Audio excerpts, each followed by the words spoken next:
England versus New Zealand World Cup cricket final. What a day it is. So, final of the World Cup, July the 14th, 2019 at Lord's Cricket Ground. New Zealand winning the toss and electing to bat first. So, out come the openers of Guptill and Nicholls. Guptill was off to a positive start. Started 1 off 8, something like that, and then just smacked a few 4s and a few 6s. But to fall short, LBW to Woakes, leaving New Zealand 1 for 29 off 6. And a big partnership building between Nicholls and Williamson, something that Williamson's so good at. He comes in like he's the glue of the New Zealand team. He always seems to make a start. I've rarely seen him get out for less than double figures. Him and Nicholls putting on 80 together or so. Williamson out, caught behind a very thin snick. Caught the Buttler off Plunkett. Plunkett again. Overs 11 to 40, just doing the work, doing the business. Great cross seamer.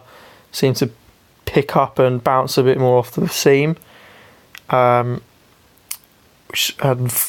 Nicholls close to follow. Bowled by Plunkett again. Chopped on.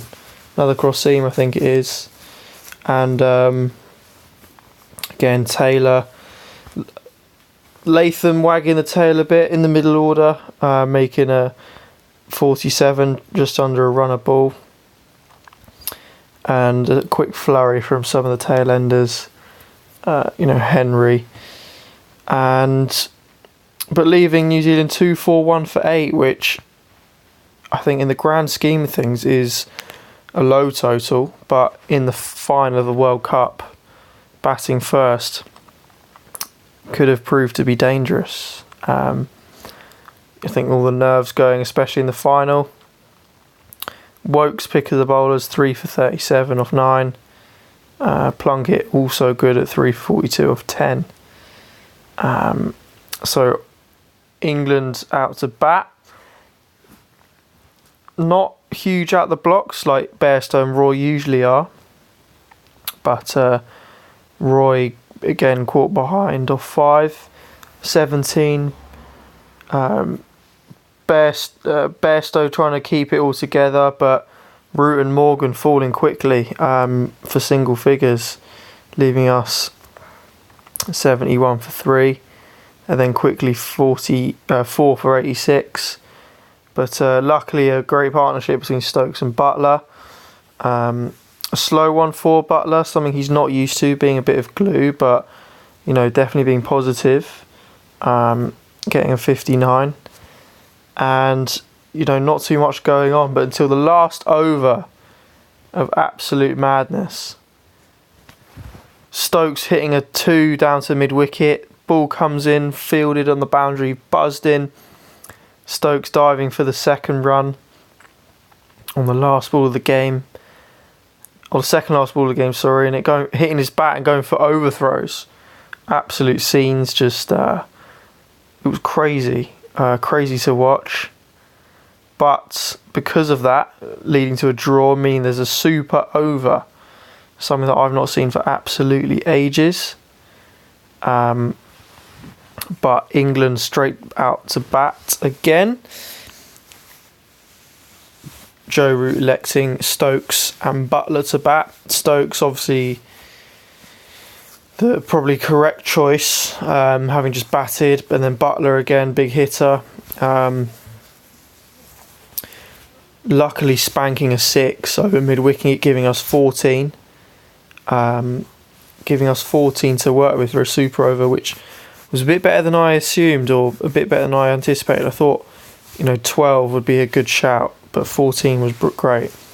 But again, New Zealand coming out to reply for the super over in Guptill and Neesham. And Neesham to face, big bloke, big hitter, big left-hander.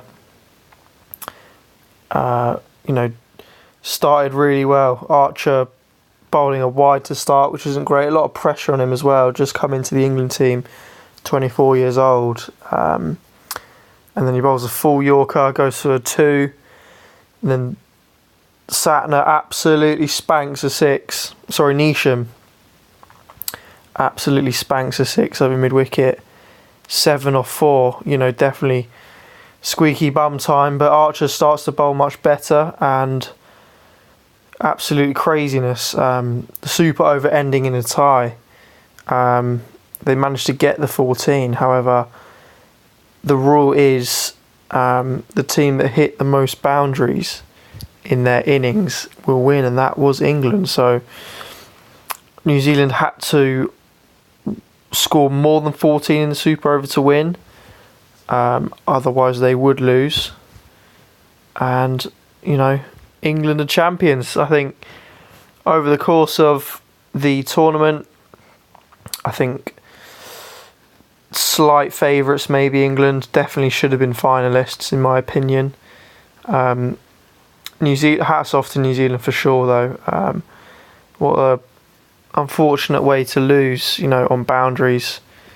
But hey ho, those are the rules.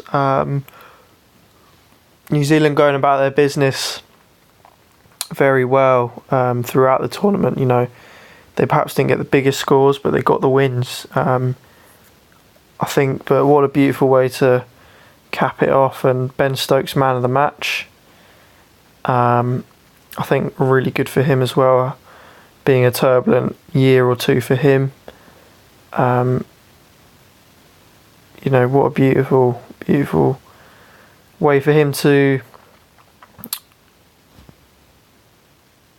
encapsulate that whole experience. But hey ho, happy days. England are the champions. England champions of the world. I hope the celebrations are good.